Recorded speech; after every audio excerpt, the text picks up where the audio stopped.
Hi, welcome back to Absolutely Understand Guitar. I'm Scotty West. Well, congratulations. You already know most all there is to know about music. Now, how does your guitar actually work? How do you hold it? What do your fingers do? Where do you find those 12 notes that make up all music? It's really quite simple. This is lesson 3, so make sure your booklet is open to page 3. All set? Here we go. Here's your musical alphabet here. We learned this last week, and you got to memorize that. Make sure, if you haven't done that yet, that you've got that memorized. What do the words sharp and flat mean? A sharp is the same as B flat, two different names for the same note. Pretty soon I'll tell you when you call it one and when you call the other. For right now, it doesn't matter. Just when you think you've got that down, you have to memorize that there's 2 places in the musical alphabet where there are no sharps and flats between the notes. B and C and E and F. And there's your musical alphabet right there. Every single song in every single style of music that you've ever heard in your life is just a reshuffling of those 12 units right there. And not very many people understand that at all. But where are those notes on your guitar? How does your guitar actually work? And let's start talking about that now. You are probably aware that the 6 strings of your guitar have alphabetic letter designations, right? Some people don't know that, but it seems most people have come across that concept before. Your 6 strings of your guitar have alphabet letter names. Those strings go, and we're going to go from low to high, by the way, the thicker lower pitch note up to the high one. A lot of times, interestingly enough, the strings are labeled and numbered in the opposite direction. I will never understand that. If you think about your guitar from your high E string going down to your low string, you will never understand how it works. And that's the order that they're numbered in. Isn't that weird? We're going to start with our low string down here. We're going to work our way up to the high string. They go like this. In the order of the alphabet names of your strings go, as many of you already know: E, A, D, G, B, and E. That's E, A, D, G, B, E. I'm going to write them on this chart here. The names of your strings go E, A, D, G, B, and E. Now, at some point during everyone's guitar playing career, somebody manages to convince them that they should memorize this set of alphabet letters. But nobody ever seems to get to the point where they actually understand what the heck that has to do with anything. My first question is this: do you think these letters here, E, A, D, G, B, E, have anything to do with these letters up here in the musical alphabet? Well, the answer is yes, they do. But a lot of people, when I ask them that question, they go, no, I don't think they do. And I go, well, why not? And they point out some very lucid things. They go, for example, the musical alphabet is in alphabetical order, and these aren't. E, A, D, G, B, E. That's not alphabetical order. And this up here has all this sharp and flat stuff going on, and I don't see any sharps and flats down here. So how could these alphabet letters have anything to do with these up here? And I go, well, actually they do. And the first thing you would want to understand is, see this? E, A, D, G, B, E? Those are in alphabetical order. People go, what, are you nuts? E, A, D, G, B, E? That's not alphabetical order. I go, the only reason they don't appear to be in alphabetical order is there's other notes in between here that we're not seeing. These are just selected notes out of an alphabetic arrangement. So it kind of works like this: E, F, G, A, B, C, D, E, F, G, A, B, C, D, E. Not only that, all the sharps and flats are down there too. It's just that none of the open strings of the guitar happen to be tuned to sharp and flat notes. Now I'll show you what I mean. We know that music is a language that has an alphabet that has 12 units in it. When we look at a piano keyboard up here, it's very easy for us to see the linearity of music. We see that the keys of the piano certainly are in alphabetical order. You got this sharp and flat stuff that you're going to have to get used to, but no problem with the concept that the piano is in alphabetical order. A question that people ask me all the time is, does the guitar have the same kind of linearity that the piano does? And the answer is yes, it does, but it's not just quite so self-evident. You would have to have somebody show you the linearity of the guitar. Otherwise, you'll never really basically understand it. And so few people ever get this explained to them the right way. If what I suggested last week is that really in the end the keyboard does pretty much the same thing that the guitar does, then For example, let's listen to the open strings of the guitar, and I'll show you that I can play those exact same notes on the piano. Now, here's what, again, what the open strings of your guitar sound like, going from low to high. E, A, D, G, B, and E. E, A, D, G, B, E. I can play those exact same notes on the piano. Wouldn't you agree? Here they are.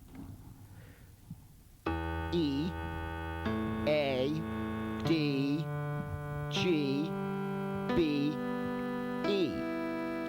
Didn't that sound exactly like when I played the strings of the guitar? Now, you'll notice I've actually labeled these keys up here. E, A, D, G, B, E. Remember, those actually are in alphabetical order. We know that the keyboard is in alphabetical order, so now we can see that here's E and F and G, and so there's A, B, C, D, E, F, G, A, B, C, D, E. They're in alphabetical order too. It's just that there's certain notes in between there in the musical alphabet that the open strings are not tuned to. And an interesting thing is, look how many notes there are in between each of the open strings of the guitar. For example, here's E and A. How many notes are there in between E and A? There are 1, 2, 3, 4. There's 4 notes in between E and A. If we look down here at the musical alphabet, we can see that's true too. Here's E and here's A. How many notes are in between? F, F sharp, G flat, G, and G sharp, A flat. There are 4 notes in between E and A. Now look at the next two. Here's A and D. The next 2 strings of the guitar were A and D. Look how many notes are in between. 1, 2, 3, 4. There are 4 notes in between A and D in the musical alphabet. A sharp, B flat, B, C, C sharp, D flat. Now look at the next 2 strings of your guitar, D and G. How many notes are there in between D and G? 1, 2, 3, 4. It's beginning to look like when they created the guitar and they wanted you to be able to play all of these 12 notes here, they decided that they would tune the strings so that there would always be 4 notes in between each open string of the guitar. Why do you suppose they did that? Why did they tune the guitar so that there would always be 4 notes in between each open string?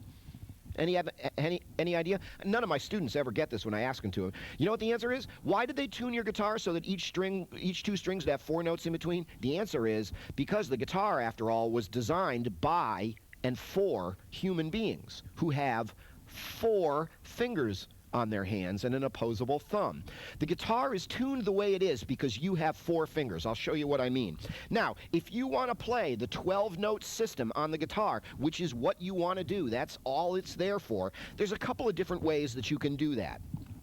One way that you can play all 12 notes on the guitar is to start on any given string, on the open string down here at the bottom, and then simply begin with your fingers to work your way up the neck, fret by fret, like this. 1, 2, 3, 4, 5, 6, 7, 8, 9, 10, 11, 12, until I get to this fret up here. This is probably the only fret on the neck of your guitar that has 2 dots on it. You know you see these dots here? They're really just a visual aid to tell you, remind you which fret you're on. Some manufacturers include a second set of double dots at the 7th fret, but the overwhelming number of guitar manufacturers only have 1 fret where there's 2 dots on that fret. That is your 12th fret. If you count up the neck, you will find that those double dots are on your 12th fret. That is actually, if you think about it, the 13th note that you can play on that string, because your open string itself was actually the first note that you can play on that string. So your first fret is actually your 2nd note. So 13 notes, 1, 2, 3, 4, 5, 6, 7, 8, 9, 10, 11, 12, 13. 13 notes actually takes you to your 12th fret. Here's a question for you. If the name of your open string, your low open string, is E, and that's a note out of the musical alphabet, what do you suppose the name of this note is on your 12th fret? The 13th note above E. It's E again, right? Because wouldn't that be an octave? We've gone through our entire musical alphabet and we've come back to E again. E, F, remember there's no sharp and flat between E and F? E, F, F sharp, G flat, G, G sharp, A flat, A sharp, B flat, B, C. No sharp and flat between B and C, right? C sharp, D flat, D, D sharp, E flat. 13th note on the 12th fret, the double dotted fret, is E. You've played one octave. Just by walking up that one string right there. But we don't have to stop there. Notice there's more frets above there, and we could even keep on going. Oops, where am I? 1, 2, 3, 4, 5, 6, 7, 8, 9, 10, 11. I run out of frets, but that doesn't even have to stop me. I can keep going. 12, 13. So even if your guitar only had one string on it, the low E string, you could still play every single note that the guitar is capable of playing right on that one string. But think about what a clumsy and crazy instrument that would be. You'd be running back and forth with your fingers on one string. You'd be up here making these tiny little movements with your fingers like millimeters apart. What a totally impractical instrument that would be. But nonetheless, it could be done. You can play all of your 12 notes for an infinite number of octaves on any string. Well, at some point in time, humans began to think about building multi-stringed instruments so that they could begin to play multiple notes at the same time.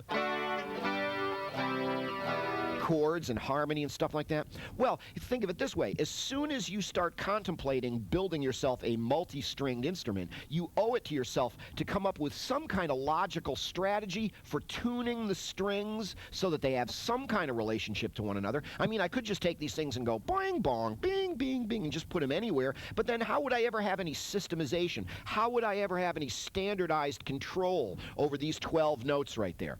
Well, you know, they're going, geez, we better tune this instrument so that it makes some kind of sense. Geez, what should we do? Well, one day, somebody got this cool idea. They went, you know, we can play all 12 notes just on one string like this. But that's kind of clumsy and awkward to keep having to jump your hands around on the neck like this. Since we're going to have this multi-string instrument, I got an idea. Why don't we do this? We'll start down here at the bottom of the string, and we'll go... and we'll just play up the 4 notes that we can play with our 4 fingers. And just when we run out of fingers, the very next note on the very next fret that we would like to be able to hear, that's the note that we'll tune the second string to. We'll tune the next string to that note that's on the 5th fret on this first string down here. And listen to this. If I put my finger here on the 5th fret on my low E string, now listen to my next open string. Do you hear that that's the same note?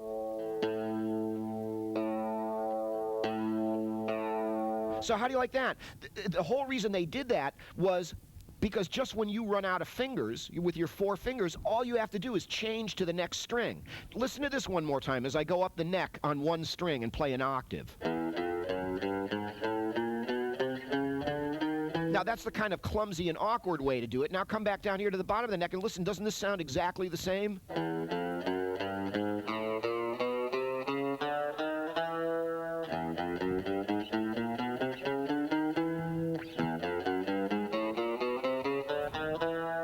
They decided to tune the strings of the guitar 4 notes apart because you have 4 fingers, and to play your way through the 12-note system, you just go up until you run out of fingers, and then you switch to the next string.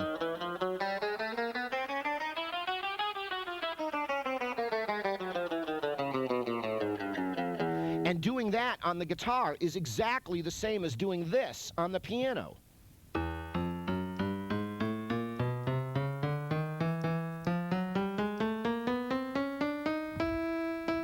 You're just playing your way through the 12 notes in a sequence.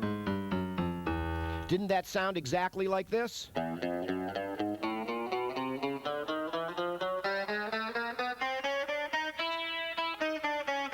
Oops. Not used to thinking about it that way.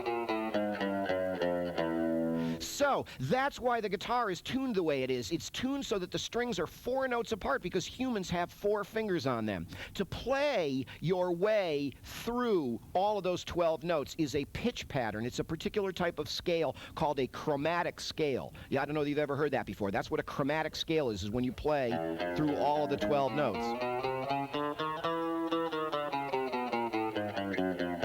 Now, there's another way for us to prove that that's what's going on the neck of the guitar. We noticed by labeling the keys up here that there's 4 notes in between each string. Another way for us to prove that is you know your musical alphabet here. Let's take a look at that. That's what all these hieroglyphics I have down here at the bottom are.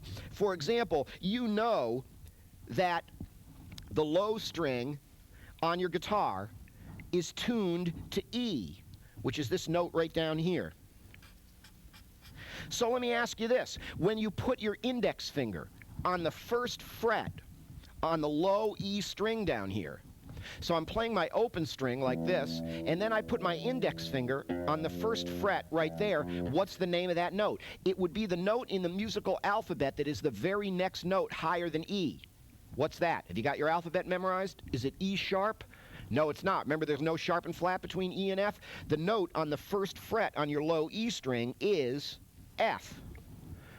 E is the open string. Your first fret is F. Now, when I put my second finger down on the second fret right there, what then would be the name of that note? It would be the next note higher than F in the musical alphabet. What's that? Hopefully you know that would be F sharp or G flat.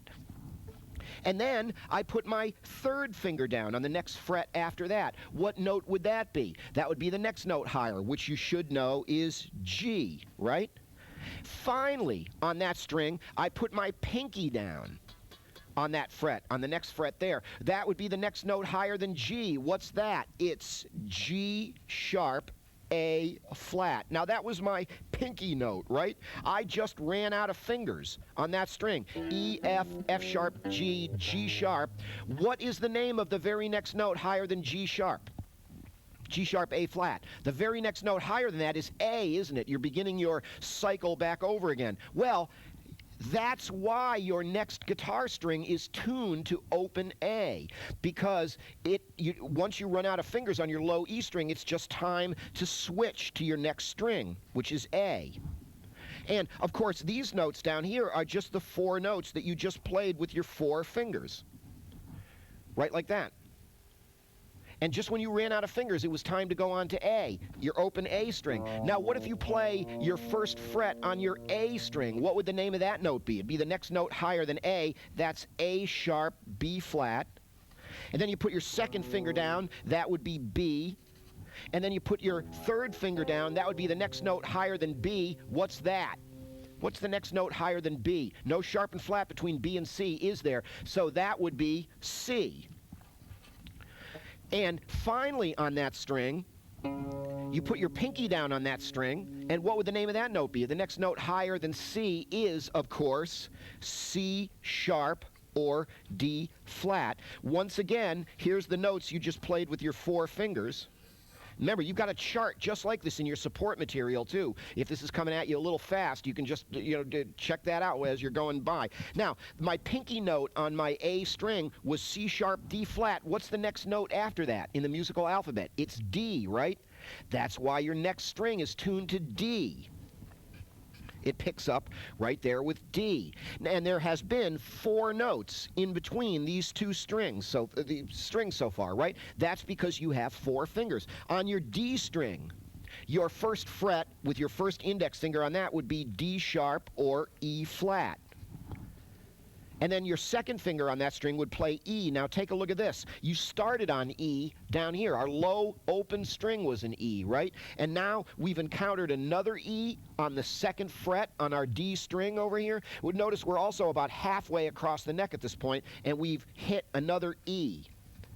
Well, we've gone 1 octave, and if you count the number of notes we've played at this point, it's 13 notes. 1, 2, 3, 4, 5, 6, 7, 8, 9, 10, 11, 12, 13. 13 notes we played, and we have gone 1 octave, and we're about halfway across the neck at this point.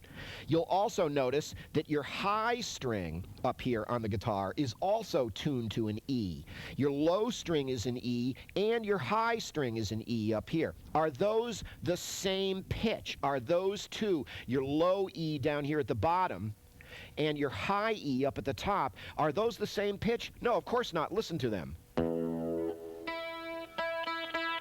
This high E is much higher in pitch than this low E is. A lot of people think they're only 1 octave apart. You're about to find out that actually they're 2 octaves apart. It's 1 octave gets us to about the middle of the neck here, and it's going to be another octave to get us up to the high E string. So we are on the 2nd fret on our D string, and that's an E note. Let's keep going. The 3rd fret on your D string would be the next note higher than E. That's F. And then your pinky note would be F sharp, G flat. Once again, there's the 4 notes you just played with your 4 fingers. Just when you run out of fingers, what's the very next note after F sharp, G flat? It's G, right? That's why your next string is tuned to G. Your open next string is G. It picks up right where you left off on your D string. Now, here's where things get a little bit interesting. We have noticed that all the strings of the guitar are tuned 4 notes apart because you have 4 fingers, right? Well, what you're about to find out now is very important. There are 2 strings on the guitar that are not tuned the same distance apart that all the other ones are. And it's these 2 strings right here. Your next 2 strings, your G string and your B string, are not tuned 4 notes apart. They're only tuned 3 notes apart. These strings are tuned 1 note closer together than any of the other strings on the guitar are. And everybody goes, why did they decide to do that? They had this nice logical 4 fingers, 4 notes apart type thing going on. Why did they decide to mess with that and mess us all up? Well, the answer is a very interesting thing that we're just going to touch on once for right now, and we'll be talking about this more later on. A guitar is what's known as a polyphonic instrument. Polyphonic means many-noted. Polyphonic instruments are the types of instruments that you can play multiple notes simultaneously on. You can play chords on. A guitar is a polyphonic instrument. A piano is a polyphonic instrument. You can play chords on these instruments. A saxophone or a trumpet, these are monophonic instruments. They will only play 1 note at a time. You can't play notes on a trumpet. I mean, you can't play chords on a trumpet, right? You knew that. You can only play 1 note at a time. One thing that you got to keep in the back of your mind about all polyphonic instruments is this, and this might never have occurred to you before. You cannot assume that every single combination of notes that you might ever want to play on a polyphonic instrument is something that's actually going to be physically possible for you to accomplish. There are profound physical limitations as to what combinations of notes you can play on any polyphonic instrument. And that surprises a lot of people. They go, gee, really? I thought they would have designed these instruments so that you can play any combination of notes you want. And I go, well, wouldn't that be nice? But the truth of the matter is, here it is, the year 2001, and nobody's come up with a way to do that yet. These instruments that we play in these days are generally considered to be the best ones, but remember, they have profound physical limitations as to what combinations of notes you can play. People go, really? Yeah, and I'll show you. I'll give you a trivial example. It's easier to see this on the piano again. Piano is a polyphonic instrument, isn't it? I ought to be able to play 3 simultaneous notes on a piano, right? Well, I can if they're these 3 notes, or even these 3 notes, or even these 3 notes. But what if they want me to play this note, and this note all at the same time? This note, one in the middle of the keyboard, and then the one up at the top of the keyboard. How am I supposed to do that all at the same time? My fingers, I can't do that. My fingers won't reach like that. That's a trivial example. You're going to find so many times when you're trying to play a chord on the guitar and you wish you could just move that pinky over 1 more string and 1 more fret like that, and that would be such a cool chord, and you just can't do it. There are physical limitations as to what combinations of notes you can make your fingers play on any polyphonic instrument. How do you like that? So, back to our question here. Remember, our actual question is, why, when they tuned all the other strings 4 notes apart, why did they decide to tune these strings only 3 notes apart? Well, the answer is somebody figured out one day, a couple of 100 years ago, that if they made that one little compromise in the way the instrument was tuned, all of a sudden a whole lot of very useful finger patterns, particularly in the area of chords, a whole lot of finger patterns that had previously been impossible to do, suddenly became possible. And they just decided to go with that. You know, it would, I suppose, would have been nice if all the strings could have been 4 notes apart, but it just made it a more limited instrument. Somebody said, hey, let's do that, and you can play a lot more chords. And that's the way the guitar, the standard tuning of the guitar has been that way ever since. Now let's prove that too, because you're going to see, alphabetically speaking, that there are only 3 musical alphabet notes in between G and B. The 1st fret on your G string, of course, would be G sharp or A flat. and then your second finger would play A, and then your third finger would play A sharp, B flat. And notice how that's only 3 notes. That's only 3 notes before the next note you'd want to see is B, where your next string picks up. Now, when we get up to the distance between our B string and our E string, we are back to 4 notes. Again, in between each string. The first fret on your B string, remember there's no sharp and flat between B and C, so when you put your index finger on your B string, that's a C note. By the way, you also have a finger chart that came with your support material of where all the notes are on your guitar. I probably should have mentioned this before, but you might want to be looking at that too. I actually have that on this next sheet here, and we're going to be looking at that in a moment anyway. But notice, if you look at your finger chart, you look at your open B string, you'll see the first fret is C, and then you put your second finger down, and that would be C sharp, D flat, and then you put your third finger down, and that's D, and then you put your pinky down, and that's D sharp, E flat. Once again, there's the 4 notes you just played with your 4 fingers. Just when you run out of fingers at D sharp, E flat, what's the next note you're looking for? E. That's why your high string is tuned to E. Now remember this, way back here at the bottom of the neck, we started on E, and we encountered another E about halfway across the neck. That was 1 octave. That was 13 notes that got us up to there. Now if you count, you'll find out we've gone another 13 notes, and that's gotten us to our open high E string. So that's actually 2 octaves away. I can fool people all the time. So many people who claim to play the guitar don't know the first thing about it. You're going to be stunned now that you're beginning to figure out how it works and how little the people around you actually know about the instrument that they claim to play. I can go, your low string is E, your high string is E. Are they the same note? And people go, yeah. And I go, no, listen to them. That second one is much higher than the first one, right? And they go, oh, okay, they're an octave apart then. And I go, no, no. If you really understand your instrument, you'll find that your low string and your high E and your low E are 2 octaves apart, not just 1 octave apart. And, you know, on the piano, that's like 2 octaves like that. Listen to them on the guitar. 2 octaves apart. That's if you really understand your instrument. So, very important fact to understand about the guitar is from your low E string to your high E string is 25 notes out of our musical alphabet. It's 2 octaves. But we're not still quite done yet. That just took us up to our open high E string. We can continue to play 4 more additional frets up on our high E string. What would the names of those notes be? Well, if your open string is E, your first fret would be F, and your second fret would be F sharp, G flat, and then your third fret would be G, and then your pinky would play G sharp, A flat. That's 4 more notes played with your 4 fingers. 4 notes is about 1/3 of an octave. If there's 12 notes in an octave, 4 more notes is like 1/3 of an octave, right? So that's 1/3 octave up here on your high E string. A very important fact to know about the guitar is with your 4 fingers on your first 4 frets of your instrument, taking all 6 strings into account, you can play 29 notes. That is somewhere in the vicinity of 2 1/3 octaves worth of notes without even moving your hand. Not very many people understand their instrument on that level at all. And that is the basic skill that you have to develop in order to play the guitar, is getting good at moving those 4 fingers on 4 consecutive frets like that. And we're going to be talking about that specific exercise and how to work on practicing that in just a couple of minutes. That, by the way, is, as we mentioned before, is a scale called a chromatic scale. When you play through all 12 notes, that's what's called a chromatic scale. And we're going to show you how to do that in just a moment. But one other question I'd like to quickly answer is, another question I get all the time is, okay, I can play 2 1/3 octaves worth of notes without even moving my hand, but I have all these other frets on the neck of the guitar too. What is the total range of notes that you can play on the guitar? From the lowest note that the guitar will play, which of course is your open low E string down here, up to the highest note that the guitar will play, which is your highest fret on your high E string.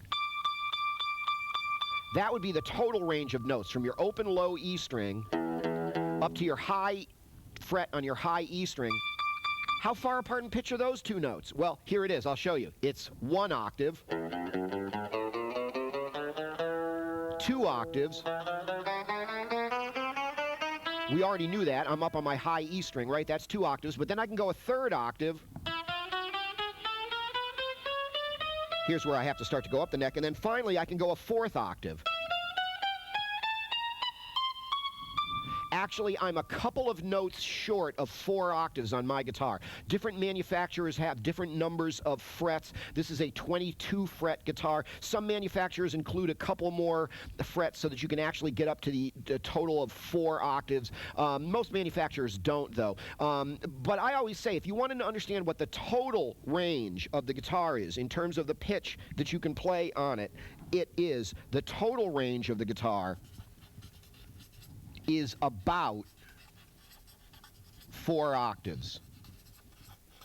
It's about 4 octaves. And acoustic guitars sometimes have a couple of less frets than electric guitars have, so you can even play a couple of notes probably less than I can, but it's somewhere around 4 octaves. And that surprises people sometimes. They go, 4 octaves? That's it? You know, people know that there's 88 keys on a piano, which is around 7 octaves. And they go, you mean the guitar plays a lot fewer notes than a piano does? And the answer is yes, that's true, it does. But I can tell you as a piano player as well that I spend most of my time playing on the piano in that middle range of 4 octaves that the guitar plays in. So, you know, you don't want to think of the guitar as a horribly limited instrument. It's a very nice little polyphonic portable instrument that you can pick up and carry around. It's a wonderful instrument, but don't ever forget, it has limitations. It only has a certain range of notes it plays, and there are only certain combinations of notes that you can actually make your fingers reach within that.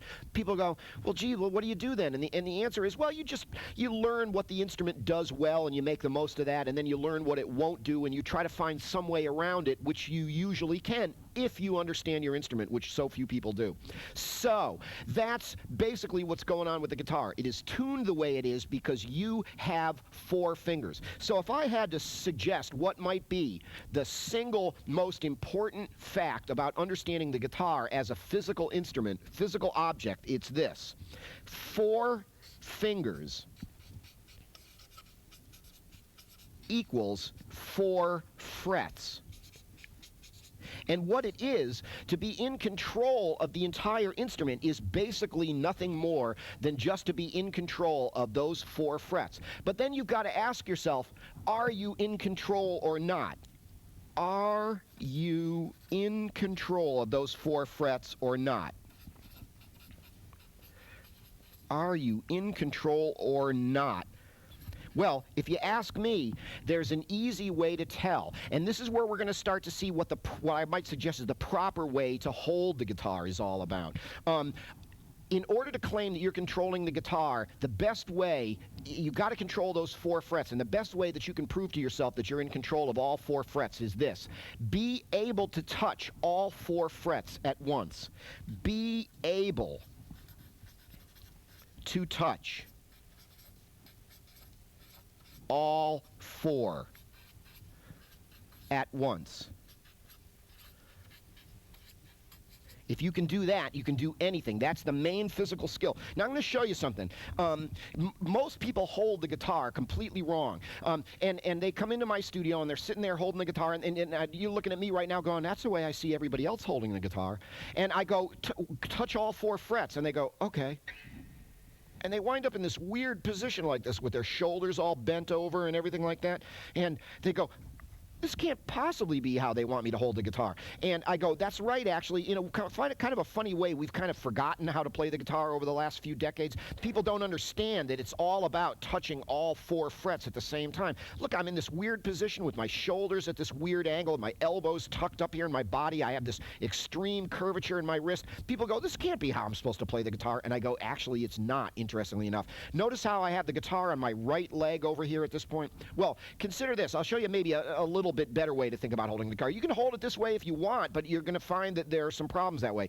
When you're in your band in the end, you're probably not going to be sitting down anyway, right? You're going to be standing up with a guitar strap on playing. Well, when was the last time you saw anybody standing up kind of holding the guitar like this, bent way over like this? Now I'm going to sit back down again, but pretend I'm still standing up, okay? Now, what you notice is when you wear a guitar strap is that it pulls the guitar over into the middle of your body like this. This strap goes up over the shoulder like this. So the middle of the guitar body is in the middle of your body, and the head is kind of up like this, up towards your head, and then you go, touch all 4 frets? Oh. That's easy. Look at this. Look at how my shoulders and my elbow have plenty of room to move around. Now, the funny thing is, and, you know, I got some curve in my wrist, but it's not as bad. My elbow here has plenty of room to move around. Now, the funny thing is, look what happens when I'm sitting down with the guitar in this position. Actually, the guitar winds up over here on my left knee instead of on the right knee, pointed down like this, the way everybody else is trying to play it.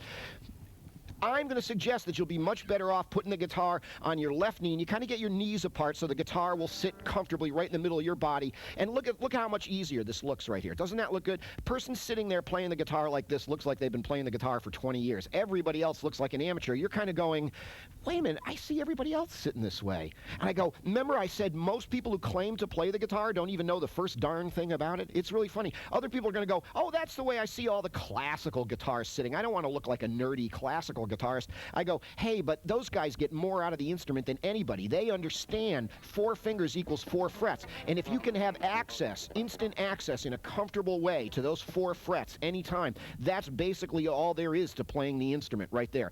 So, my advice is put the guitar on your left leg. You're going to see this information is all in your support material, too. I'm really hurrying through this, I know, because I still got a ton of stuff to tell you in the last few minutes here. But you've got to have instant access with your 4 fingers to your 4 frets on any string like that, and you can. Now, the first exercise I'm going to give you is not going to be the most fun and rewarding thing, but I swear this is the most important exercise anyone's ever going to give you on the guitar. It's called a chromatic scale exercise. There's that word again. How do you play all 12 notes? What's that called? It's called a chromatic scale. How do you play a chromatic scale on the guitar? Well, as you know, you start with your low E string down here. Now that you're sitting in the right position, touch all 4 frets to remind yourself of what position you're supposed to be in. You'll notice at that point your thumb is kind of back behind the neck. You know, it's not up along the side of the neck the way a lot of people try to play. If you touch all 4 frets before you do anything, be able to touch all 4 at once. That'll kind of show you the position you're supposed to be in. Start with your open low E string and start walking up. Index finger, second finger, third finger, pinky, then switch to the next string and then walk up that string. When you get to your G string, you just want to go up 3 frets. And then to your open B string. Until you get all the way up to your pinky note on your high string, 29 notes. Now remember, since those 2 strings right there are tuned 1 note closer together, if I went up to my pinky note on my G string, I would simply be repeating the same note that my open B string is tuned to.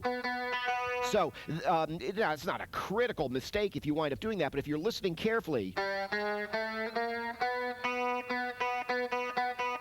I would be repeating the same note twice if I played my pinky note on my G string. So the best thing to do for right now is just to go up to your 3rd finger and then switch to your open B string, walk up that string, switch to your high E, and go all the way up to the top.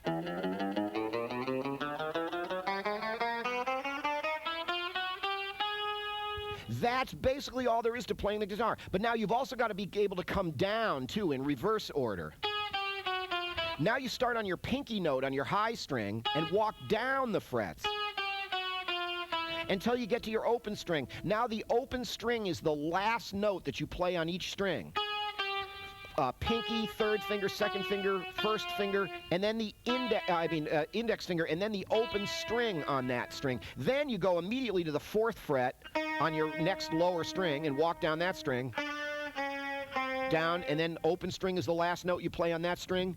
Then you go to your 3rd fret on the previous string, 2nd fret, 1st fret, open string, then switch to your next lower string, pinky.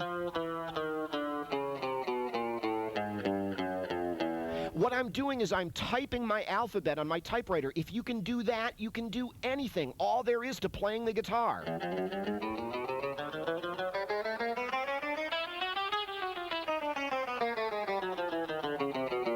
If you can do that, you can do anything. You've typed your way through the alphabet for a distance of about 2 1/3 octaves. Now, one thing I also want to mention very quickly is what's going on with this hand. We haven't really talked much about what you do with your picking hand, with your right hand. Now, most people just intuitively kind of hold the pick the right way. There's a lot of different styles the way people hold the picks. There's also finger style playing where you use, you grow your nails a little bit longer and you use each of your individual fingers as a pick. But right now we're just going to talk about pick playing, plectrum playing. thing. And, you know, you've got your pick there. One of the main things that you've got to develop right away and not get in any bad habits about, this is so important, is you've got to develop what's called alternate picking. That is, most people that come in to take lessons from me, they just start picking in a downward direction with their pick. They don't use any upstrokes. Every now and then I get some odd person that comes in and their natural inclination is to pick with all upstrokes. But if you ever want any speed, and so many players these days play really fast, the only way you're ever going to get any speed is by utilizing the pick in both directions very regularly. Down, up, down, up, down, up, down, up, down, up, down, up, down, up, down, up, down, up, down, up, down, up, down, up, down, up, down, up. And so that's what's called alternate picking, and you want to work on this right in the beginning. And most of what it is to play the guitar is to learn to coordinate this activity, down, up, down, up, down, up, down, up, with your pick, with this activity up here with your fingers.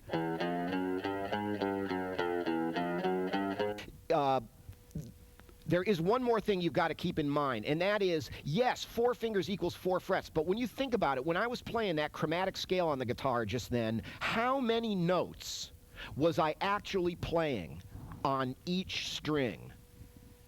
Was the answer 4? No, actually the answer was 5. Because remember, I was playing the open string as well. On each string, I was playing the open string, and then the 4 notes I was playing with my fingers. So the truth of the matter is, what it really requires to control the guitar is the control of 5 frets. The 4 frets you play with your 4 fingers, and then the open string itself. So interestingly enough, it really requires 5 frets to control the guitar. Remember, don't think of your open string as some different kind of thing. The open strings on the guitar are really no different than the notes that you play with your fingers on the fretboard. It's just kind of like there's another fret down here and there's an invisible magic finger playing that note for you all the time. It's a note that the guitar plays for you. You don't have to do it with a finger. But it's still a note just like any other note. So it really requires 5 notes on each string to control the 12-note pitch system on the guitar. When you are playing down at the bottom of the neck, you have the luxury of using the open string down there as that 5th note. However, the last thing we've got to talk about today is, why did they give you all these other frets? You want to learn how to play all over the neck of the guitar as well. You don't want to just play down there in those first 4 frets. They wouldn't have given you all these other frets up here. Now, and so this is, we'll have to look at this quickly here.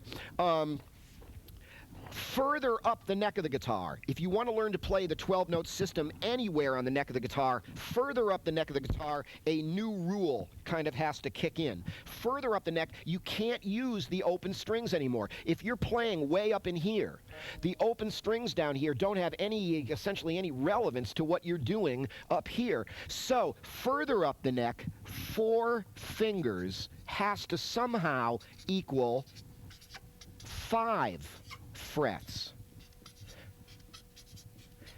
You don't have the luxury anymore of using the open strings. So somehow you've got to get your 4 fingers to play 5 different notes. And in order to do that, you learn essentially the only other thing there is to know about the fingering on the guitar, for now anyway. It's a little thing called finger shifts. And the way these work is, one of your fingers has to do double duty. One of your fingers has to play 2 notes. One finger plays 2 notes. And there are certain more and less and prescribed ways to think about doing that. And we're going to show you those in a second. They give you some kind of like suggestions about the most logical ways to do that. Remember, you're always trying to use the most logical fingers you can to play anything on the guitar. Otherwise, you're just stumbling all over yourself. Down at the bottom of the neck, the logical way was just to use your 4 fingers up and down the 4 frets. Further up the neck, you've got to learn how to do these finger shifts, because you've got to get 4 fingers to play 5 notes. How do these finger shifts work? Well, let's say that I wanted to control the guitar up in this range right here. Let's say I wanted to have my index finger on my 5th fret, which for most of you is your 2nd dot up the neck, on my low E string. That note will actually be an A right there if you look at your finger chart. Now, on this chart right here, now this is 6 frets on the neck of a guitar. 6 frets on the neck of the guitar. This is what should rightly be called the box. Guitar players are always talking about the box. The box is the area of the neck of the guitar that your fingers are occupying at any particular point. And most people think the box is only 4 frets, the frets that your fingers are literally occupying. But you should know better than that at this point. You know that it actually requires 5 frets to control the guitar. In a moment, you'll see why I've also included the 6th fret. The reason is sometimes your index finger here is going to reach out an extra fret to get notes up on this fret up here, and other times your pinky is going to reach out an extra fret to get notes down here. So what really should be, you should always be thinking about on the neck of the guitar is 6 frets, because that's what it really requires to control the guitar. Now, let's say, like I said, your finger is on that 5th fret, your index finger is right there, and let's say that on this chart, that's this note right here. And you want to know how to control the 12-note system going up the neck, starting right there. Well, in many ways, it works the same way. First of all, I can see how to begin my chromatic scale. I can just walk up 4 frets, which on this chart would be just like walking up these 4 notes, right like this. Right like that. Question is, where do you go next? After you've gotten up to that pinky note up there, where is the next note higher than that? Well, the main thing I want to tell you is, interestingly enough, the guitar works further up the neck pretty much the same way that it does down at the bottom of the neck. For example, can you answer these 2 questions? Your low E string and your high E string, how far apart in pitch are those 2 notes? They're 2 octaves apart, right? So, you know what? This note right here and this note right here are 2 octaves apart. Just like, you know, what's going on down here at the bottom of the neck is the same thing that's going on everywhere. These 2 notes, from your low E string to the same fret on your high E string, is still 2 octaves wherever you are in the neck. Another thing is, how far is it, how many notes are there between this open string and this open string? There's 4 notes, right? That's what we've been understanding about the guitar. In between, there's always 4 notes. Think of your 2 open strings as being like the same fret on 2 different strings. So my question is this, see, like this note right here? How far apart is this note in this note? How many notes are in between this fret on this string and the same fret on the next string? The answer is there's 4 notes in between there too. So what I'm saying is, when you're fingering further up the neck, it works pretty much the same way that it does when it's down here. So now remember, our question is, where are we going to find the next note higher than this one on the guitar? We knew that we had our 4 fingers, and we've got our 4 notes till we get to our pinky note on the neck of the guitar. I'm starting right here, and I'm going 1, 2, 3, 4. Where is the next note higher than this? Well, one place that I could play that note would be on this next fret right here. And one thing that I could do is scoot my pinky out like that, an extra fret. So my pinky is the finger that's playing 2 notes right there. So that's what's known as a pinky shift. Shifting my pinky out like that to get an extra note. The only thing is, that's kind of an awkward and difficult thing to make my finger do. Most people are not muscled where their finger really likes having to make that jump like that. Particularly when you remember that the guitar works the same way up here that it did down at the bottom of the neck. There's another place where you can play that 5th note. What if this was actually literally the bottom of the guitar neck, like we were talking about a few minutes ago? After I had played my chromatic scale and gotten up to my pinky, where would I have gone to next? I would have shifted to the next open string, wouldn't I? If I was playing down here and I got to my pinky note, where was the next note higher than that? It was the open string on the next string. Well, now that I'm playing up here, I don't have that open string to play anymore when I go up like this, but the thing to realize is the open string would be the equivalent of this fret right here. And what you're going to find out is, you see this note that I could have played with my pinky right here? That's the same as the note that's on this fret on the next string over. Listen.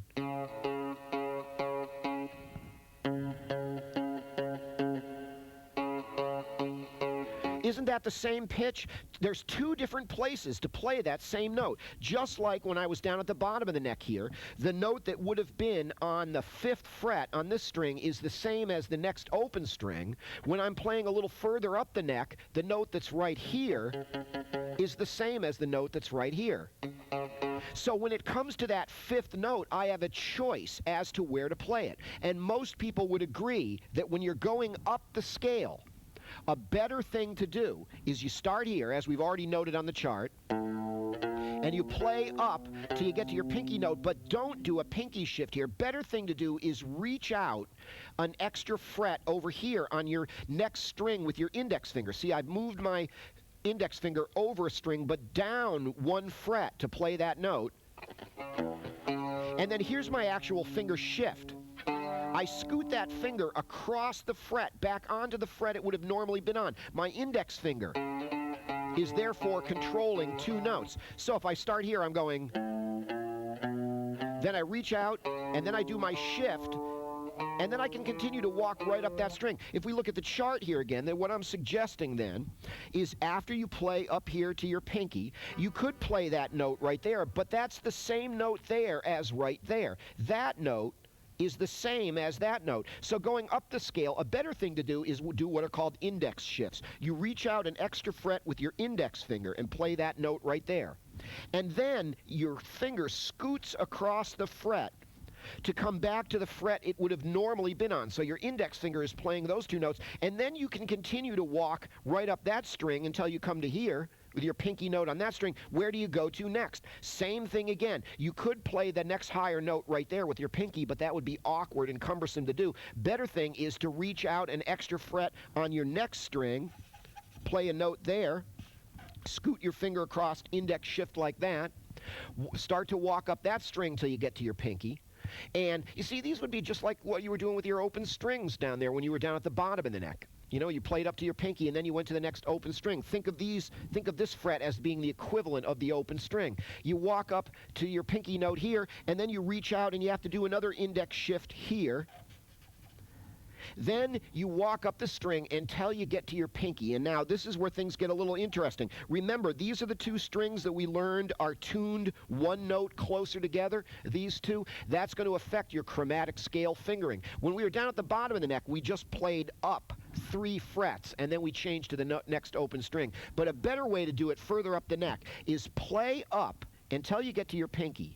And then, since these two strings, excuse me, are tuned one note closer together, you can go directly from there to your index finger on the next string, excuse me, without doing a finger shift. Because these two strings are tuned one note closer together, you can go directly from there to there without doing a finger shift. In fact, if you played that note right there on that string, you would be repeating the same note as that note right there, and you don't want to play the same note twice. Well, that makes it easier. When you go from this string, from your G string to your B string, you don't have to do any kind of a shift, because since the strings are tuned one note closer together, you don't have to do that. So, now, there, once you get to there, you just walk up that string till you get to your pinky. But then you're going to have to do one more index finger shift up on your high E string like this, because these two strings are tuned their normal distance apart. And then you're going to walk up this string finally till you get to your highest note up there. These are what are called index shifts.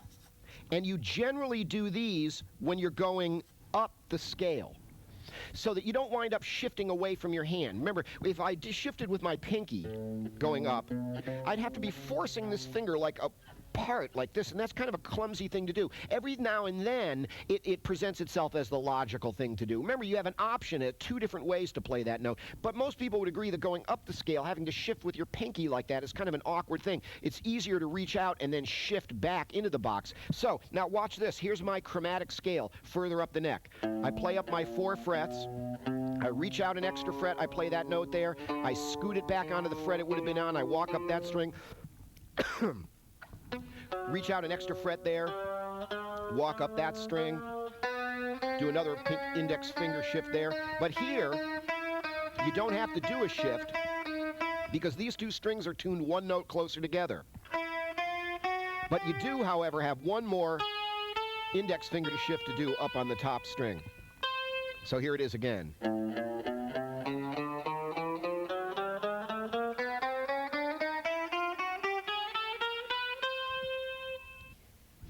Now, consider this. As we're saying, the guitar works pretty much the same way up the neck here that it works down at the bottom of the neck. We're seeing that. So I got a question for you.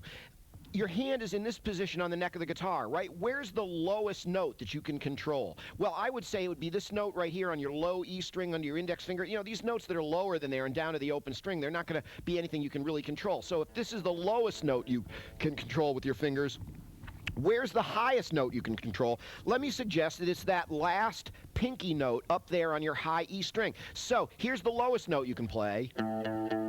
Here's the highest note you can play with your pinky up here.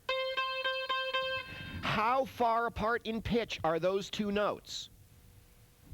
Just like down at the bottom of the neck, they're about 2 1/3 octaves apart. Remember when we learned we were down here and we went from our open string up to our pinky note on our high string up there? That was about 2 1/3 octaves worth of notes. Well, when we're playing further up the neck up here, it works the same way. For example, here's 1 octave.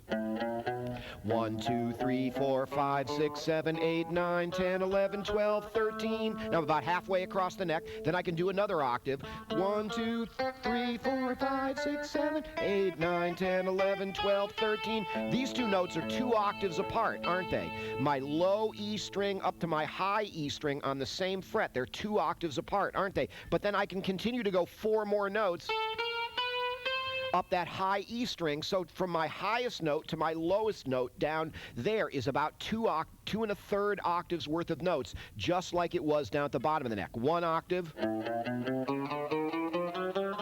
2 octaves,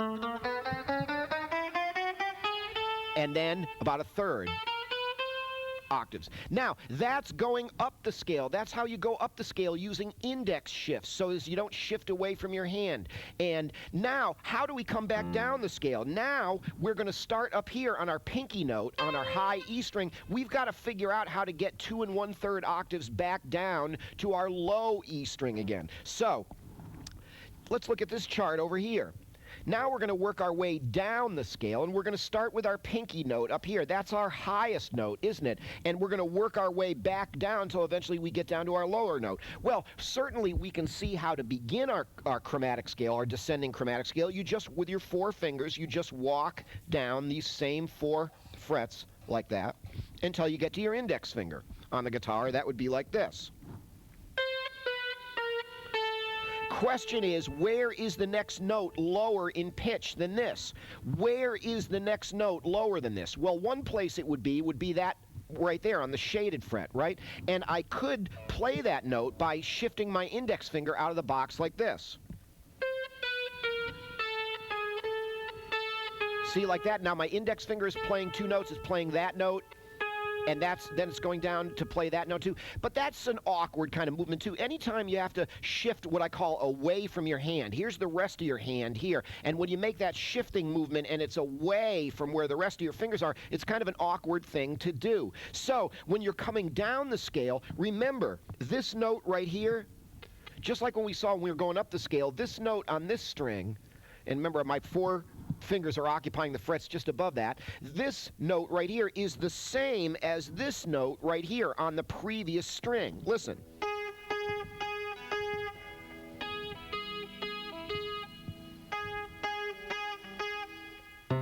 Oops. When it comes to that 5th note, you always have 2 different places where you can play it. When we're coming down, a better thing to do, most people would agree, now your pinky is not going to like this at first, but a better thing to do is reach out an extra fret with your pinky on the previous string. That would on the chart here be like, once you've worked your way down to your index finger right here, remember this note right here is the same as this note right here. And so a better thing to do coming down the scale would be to reach your pinky out an extra fret like that. Your pinky is not going to like this at first because it's your weakest finger, but this is one of the things you're just going to have to work on. One of the things you're going to have to practice to develop coordination and strengthen your pinky. After you've played that note there, your pinky has to play 2 notes. Your pinky has to do double duty. You scoot your finger, your pinky, across the fret like that and pick up that note, and then you can continue walking down that string until you get to this note right there. Now let me show you on the neck of the guitar again. So here I am. And I'm starting with my pinky, and I work my way down till I come to my index finger, but then I go to my previous string, reach out an extra fret, and then scoot. See how my pinky is playing 2 different notes? It's scooting back onto the fret it was normally on, and then I walk down that string, and theoretically you can just keep on going with that, but consider this. Remember, now, these, once again, are the two strings that are tuned one note closer together, right?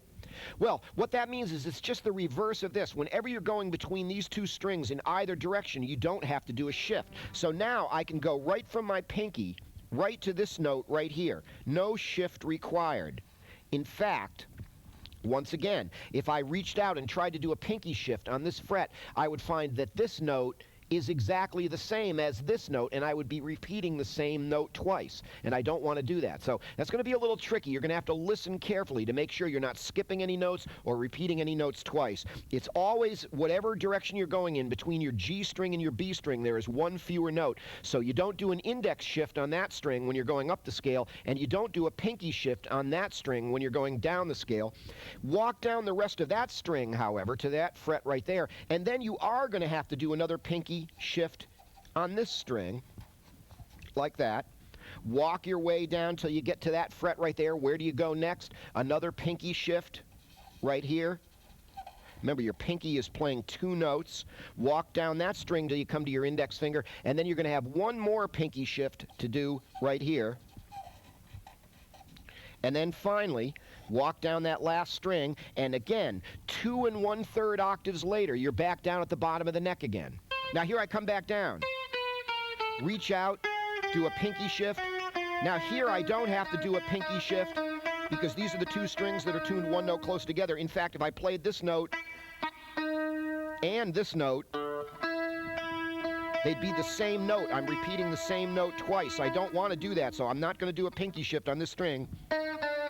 However, I do have one to do right there, and I have another one to do right there, and another one to do right there. So you go up with your index shifts. I don't have to do one there. And then you come down with your pinky shifts. I do one there, but I don't do one there.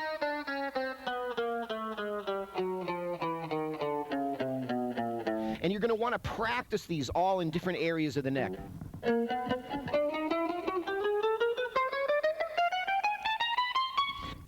Okay, well, that's all the time we have to show you for this stuff for this week, but that is basically all there is to know about moving your fingers on the guitar, and also the right way to sit. Try putting that guitar on your left leg. Touch all 4 frets before you start to go, and then you'll know you're in the proper position, and then just get to work on those chromatic scales, all right?